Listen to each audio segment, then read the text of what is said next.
Hi everybody, welcome to a quick tutorial on the MDToolbar widget of the KivyMD framework. This is going to show basically just a couple of the main attributes that you use if you're using the MDToolbar.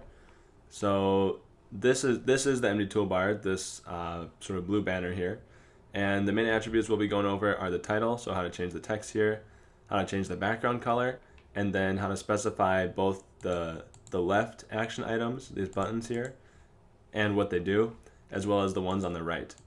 Okay, so just so you can see that the MDToolbar is like any other widget, I've just got one at the top, and then sort of like an example of what an app might be.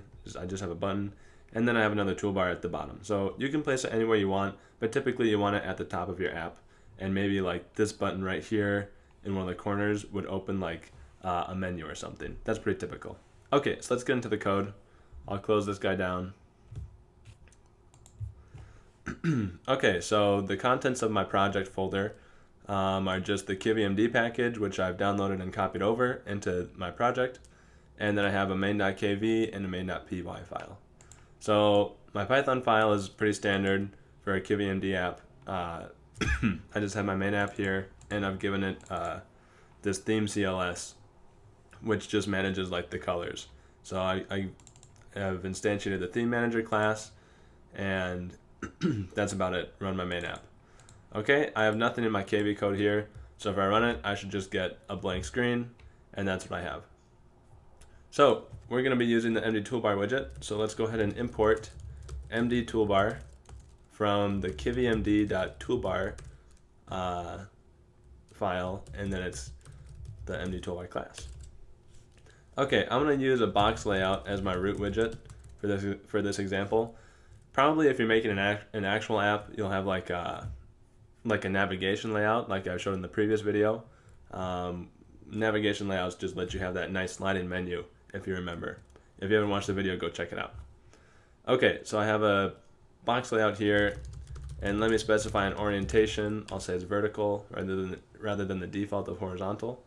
And let me just go ahead and throw in the MDToolbar. And I'll give it a title. I'll say this is an MDToolbar. Okay, so as simple as we can get, and then maybe I'll also have like a button here, like I did in the example, that just represents like your main app. So whatever it might be, main app button. Okay, so if I run my program, here I go. I have a toolbar. It's not the right color, but I do have a title, so that's how you specify the title, and my main app. Okay, so let's go ahead and change the background color. To do so, you need to use the MD_BG_color attribute, and I would specify this as just being your app.theme_CLS.primary color. That's just good practice, I would say, because you want all your colors to match up with your theme manager. So don't forget, app refers to my main app class here, and then theme CLS refers to my theme CLS variable right there, and then the theme manager class, which is what theme_CLS is, has a primary color attribute, which by default is a nice sort of light blue. So there you go, I've specified the color, and all of my MD widgets are gonna have that same color. So there's a nice sort of there's cohesion there. Okay, so I've got a color. Now let's go ahead and work with the buttons. So I'll say left action items. That's the name of the attribute. And here I need a list, and inside the list I need another list for each one of my buttons. So what you have inside this inner list is going to be a string, which is the name of the icon that you want. So don't forget, at this GitHub page, you can see the names of all the icons that you guys can use. So I'll put a link to this in the description of the video. So I'll just use magnify here. Okay, so magnify, and then you throw in a comma, and you need a lambda function.